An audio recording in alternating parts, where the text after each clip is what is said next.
now. I mean, if that were the case, Rand Paul would have done a lot better if Donald Trump was pretty successful at dispatching him.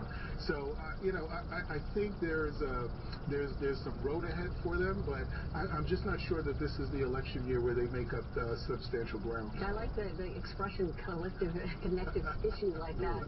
Ron, weigh in here. You know, Gary Johnson, he ran on the Libertarian ticket back in 2012, got just 1% of national vote. A few current polls now showing him getting about 10% in a three-way matchup when you look at Clinton and Trump. So listen to what Johnson says earlier about what he needs in order to compete.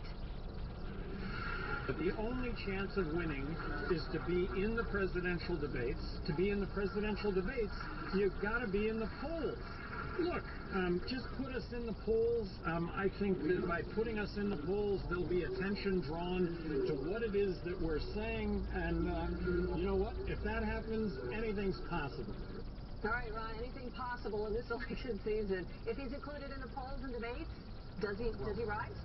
Well, look, I think if you put Al Landon, who was the 1936 Republican nominee in the polls with Hillary Clinton and Donald Trump, and now they would probably poll 10%. I don't think 10% of Americans have a formed opinion about Gary Johnson that led them to say they would support him in that one poll. What that is a reflection of is that Hillary Clinton and Donald Trump are both starting this election with unfavorable ratings at around 55 to 60%. Unprecedented to have two nominees at this point who have so much resistance in the electorate. So there is kind of a none of the above instinct. Yes, if you can get in the debates, you will broaden your audience and get a bigger vote. That's what Ross Perot proved in 1992. But I think I think this ticket does better with less attention rather than more. I think as they get more exposure to the specifics of their ideas as opposed to being a none of the above candidate, I think their support would narrow rather than widen. But as I said, I think the one concern, and I think this is a year where it may be more concerning for Democrats, is their ability to appeal to young people on their socially liberal ideas, particularly the legalization of marijuana. And Basil, Johnson and his potential running mate Bill Weld, both former Republican governors. I covered Weld back when he was the governor of Massachusetts. Do you think that this candidacy, the two of them, will pull the votes from Trump when you take a look at these two as Republicans? That this is something that they are using to put that out there as more appealing, potentially?